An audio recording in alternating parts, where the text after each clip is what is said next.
d'habitants. Depuis des décennies, la région est le sanctuaire de groupes armés qui régulièrement sèment la terreur. Malgré la présence des FARDC, les forces armées congolaises, et depuis 15 ans, des casques bleus de l'ONU. Nous sommes sur le territoire de Béni, non loin de la frontière ougandaise, en compagnie du pasteur Noé.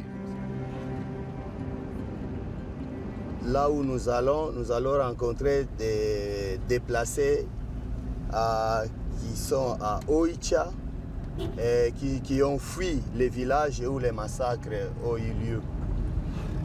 Et les quelques personnes que vous voyez là viennent la journée comme ça. Mais lorsqu'il fait 16 heures, vous ne pouvez plus voir personne ici. Ils viennent récupérer la nourriture de leurs champs et rentrer dans la cité. Toutes ces maisons-là, ils sont abandonnées.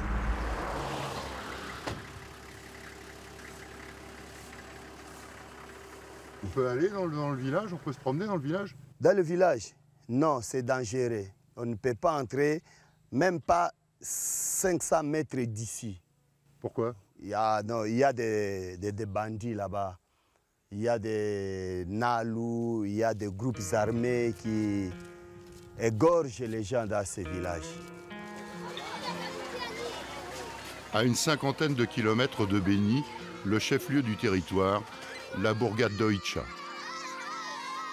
Nous sommes dans une des écoles de Oicha, où ces écoles hébergent un grand nombre de déplacés de guerre qui ont fui leur village à cause de l'insécurité qui bat plein dans le territoire de Béni. Et ces enfants sont des écoliers qui étudient la journée comme ça, et dans les après-midi, ils libèrent les salles et les déplacés occupent les salles.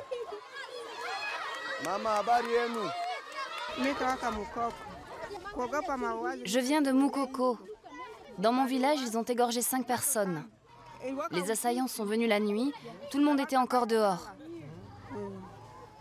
Ils ont commencé à égorger les gens, alors on s'est enfui et on est venu ici. Le pasteur Noé a pu constater lui-même l'horreur de ces massacres. Il a même filmé les victimes avec son téléphone. Ici, vous pouvez voir des femmes, des enfants. Ces gens ont été tués à la machette, à la hache, au couteau. Et il y a même des gens dont on a déchiré les ventres et enlevé les enfants là-dedans et les frapper au mur. Les premiers massacres ont commencé en octobre dernier. Depuis, le nombre des victimes ne cesse de s'allonger, plus de 250 à ce jour. Pour le pasteur Noé et les rescapés, aucun doute sur l'origine des coupables.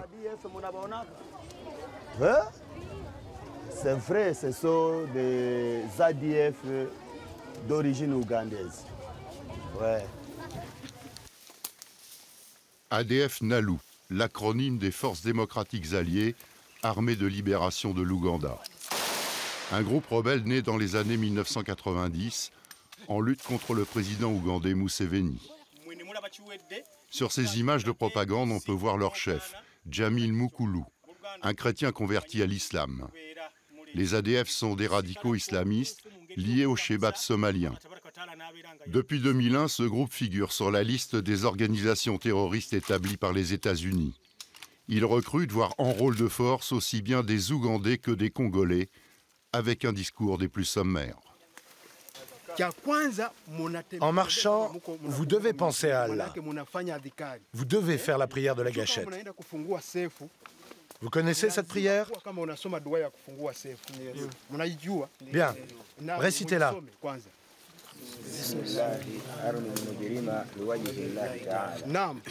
Bien. Après avoir fait cette prière, rien de mal ne peut vous arriver, parce qu'Allah veille sur vous. Vous devez avoir la foi. Si vous devez mourir, sachez que vous aurez 72 vierges au paradis. Et si vous ne mourrez pas, vous trouverez le bonheur sur terre. Vous ne devez pas avoir peur. Ne jamais reculer. Toujours aller de l'avant en pensant à Allah. Quand vous devez tuer, dites-vous que ce n'est pas vous qui le faites. C'est Allah qui vous guide. La RDC leur sert de base arrière. Ils ont longtemps bénéficié de la bienveillance de Kinshasa quand les relations entre la RDC et l'Ouganda étaient houleuses. Aujourd'hui, personne ne comprend la raison de leur soudaine furie meurtrière. Et personne ne comprend pourquoi les casques bleus ne parviennent pas à faire cesser ces massacres. Ils sont près de 20 000 en RDC au sein de la MONUSCO, la mission de l'Organisation des Nations Unies pour la stabilisation en République démocratique du Congo. La seule mission de maintien de la paix a disposé d'une brigade d'intervention autorisée à faire usage de la force de manière offensive. Elle l'avait fait avec succès il y a 2 ans contre le M23, pour le général Santo Cruz, commandant en chef des troupes, s'adapter à la stratégie des ADF, et plus complexe. Ici, c'est une région avec un problème très complexe en ce moment, parce que la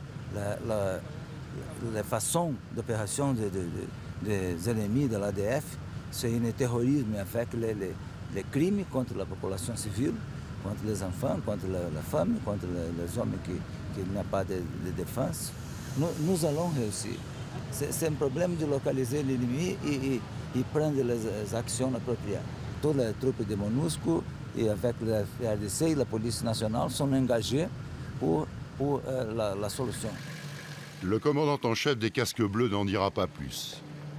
Nous avions demandé de pouvoir suivre des unités de la MONUSCO sur le terrain, de pouvoir discuter avec les chefs de patrouille, les soldats. On nous a seulement autorisé 2 patrouilles, avec interdiction formelle de toute interview, pas même avec l'officier de presse qui nous accompagnait. Une communication verrouillée à l'extrême. Plus de 15 nationalités se côtoient au sein de la MONUSCO. Les plus gros contributeurs en hommes de l'ONU sont le Bangladesh, l'Inde et le Pakistan. Et de plus en plus les pays africains. L'ONU verse aux États un peu plus de 1 000 € par homme et par mois. Chaque État paie ses soldats comme il l'entend, en gardant souvent une bonne part de l'indemnité onusienne. Pour nombre de pays, les missions de maintien de la paix sont une vraie manne financière. Patrouille de jour avec des Jordaniens et des éléments des FARDC, les forces congolaises. Petit problème, les premiers parlent seulement arabe ou anglais, les seconds français ou swahili. Comment vous faites pour communiquer entre vous? Ils parlent dans leur langue, alors quand nous devons communiquer avec eux, on le fait par des signes. On parle par signes pour savoir si on fait une patrouille à pied, s'il faut se mettre sur 1 ou 2 colonnes.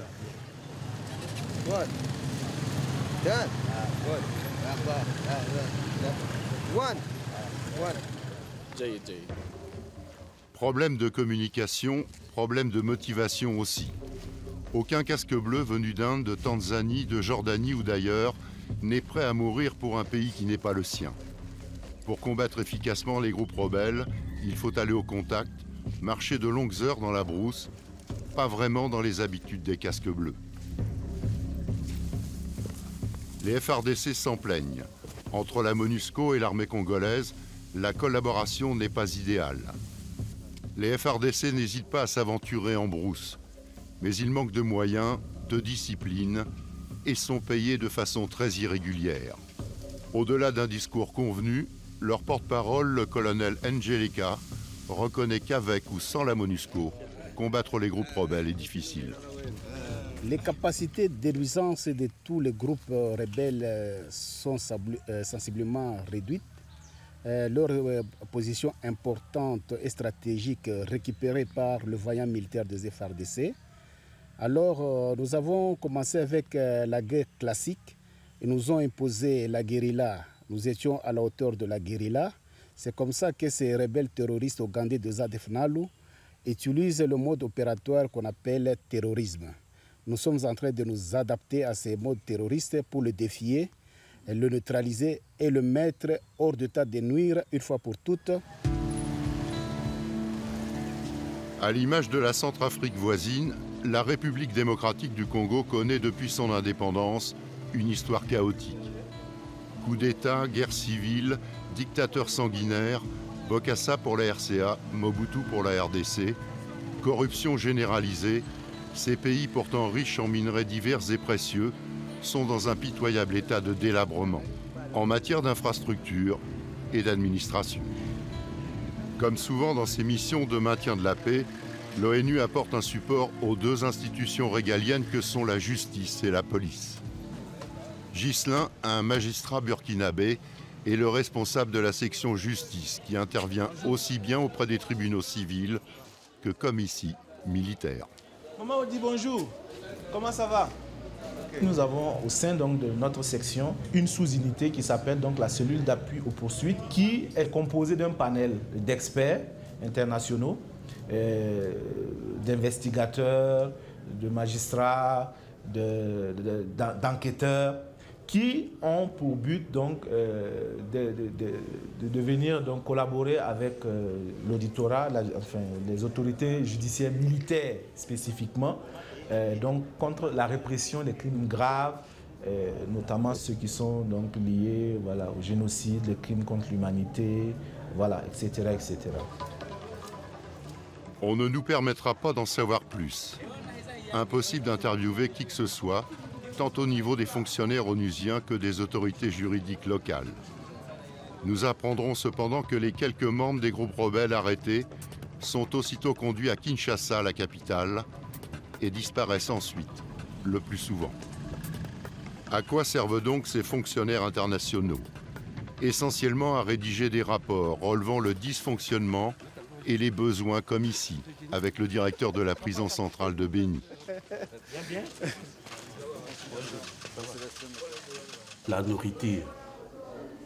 La nourriture pour les prisonniers. Pour les prisonniers. C'est ça mon problème. Ils n'ont pas à manger. Du tout. Depuis les 27 juin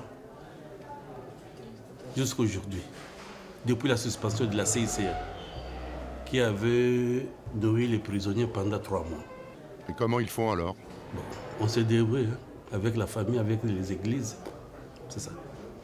Le rôle de la MONUSCO, c'est effectivement de constater, voilà, constater effectivement ces genres de situations et puis reporter ça au niveau donc, de la hiérarchie pénitentiaire aussi, hein, notamment des plus hautes autorités gouvernementales, notamment le gouverneur.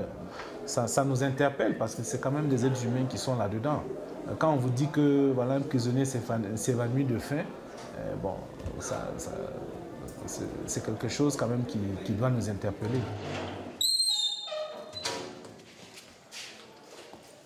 Image volée d'une situation que les fonctionnaires de l'ONU se contentent de constater.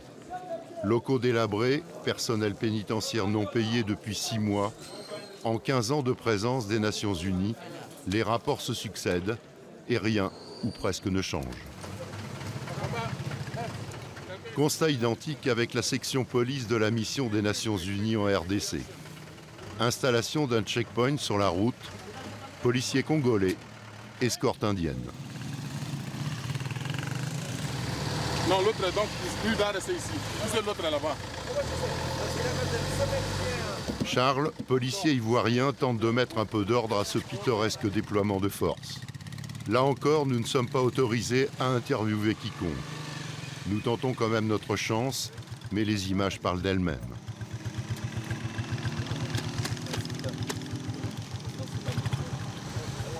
Alors, en règle générale, sur ces contrôles, qu'est-ce que vous recherchez? Armes, munitions, explosifs, tout ce qui est dangereux. Ça vous arrive d'en trouver? Bien sûr, bien sûr. Il y a besoin de 3 ici, 3. Papa.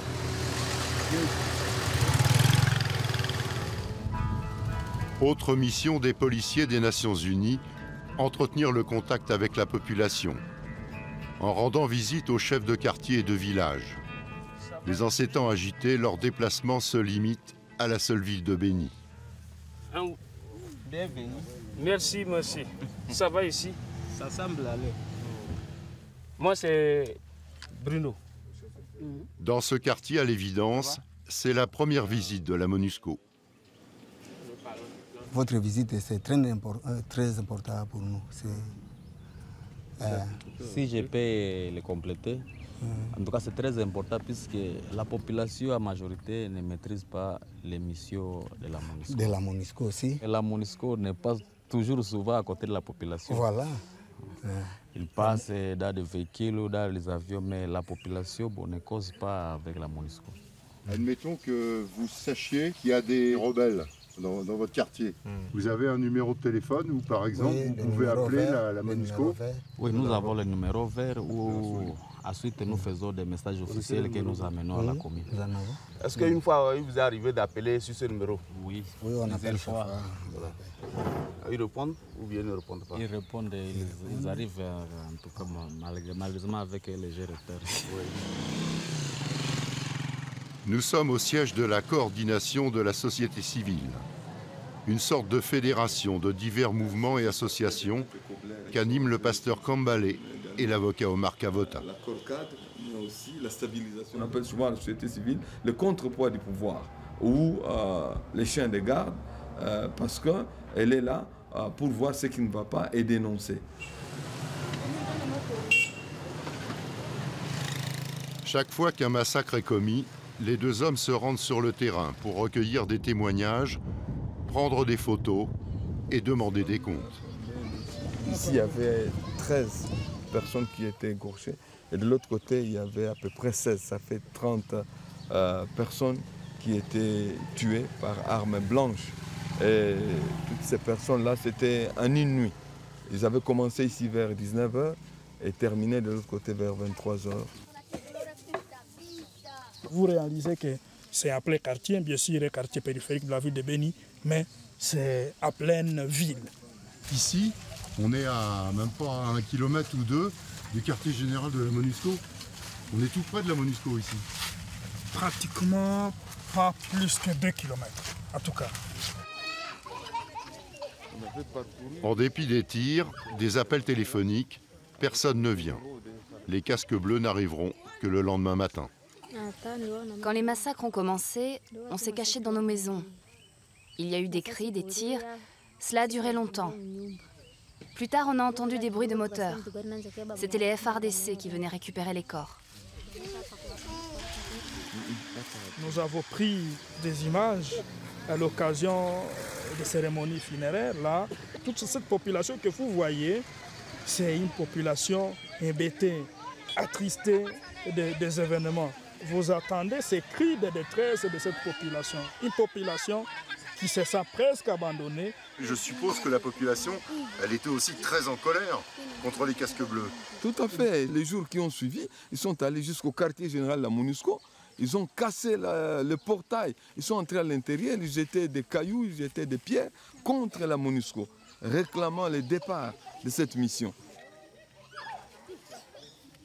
La MONUSCO est autorisée de s'engager militairement pour protéger la population à travers la brigade d'intervention, avec ou sans les concours des FARDC.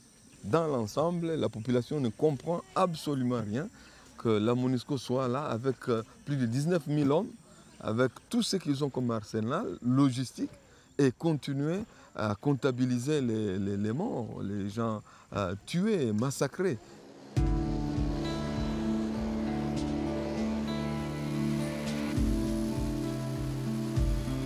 Pour calmer la colère, apaiser les esprits, Martin Kobler, le chef de la mission des Nations Unies en RDC, multiplie les déplacements à Béni. Visite de quelques heures, au pas de course, sous escorte imposante. Bienvenue encore une fois. Voilà, toujours avec vous. Toujours avec vous. Martin Kobler, accompagné de l'ambassadeur de Grande-Bretagne, de diplomates français et américains, rend d'abord visite au maire de Béni. Une petite demi-heure d'entretien. À la sortie, les visages sont tendus et les déclarations convenues. Merci bien pour la réunion ici, monsieur le maire, monsieur l'administrateur du territoire. c'était vraiment un message de solidarité, de continuer de combattre ceux qui ont commis ces atrocités. Nous tous, la population, les FARDC, la force de la MONUSCO, nous sommes ici avec le commandant de la force, avec le commandant de la brigade d'intervention ici. Nous tous devons être ensemble ici, en solidarité contre les terroristes qui font ces atrocités dans ce territoire. Merci. Vous pouvez leur assurer qu'il n'y aura plus de crimes? Vous pouvez lui assurer qu'il n'y aura plus de crimes? Une question pour le maire. Monsieur le maire, alors, est-ce que vous êtes rassuré? Le triangle de confiance est là. Il y a la population, les FARDC et la MONUSCO. Tant que ce triangle marchera très bien, nous pensons que tout ennemi devrait être bouté dehors.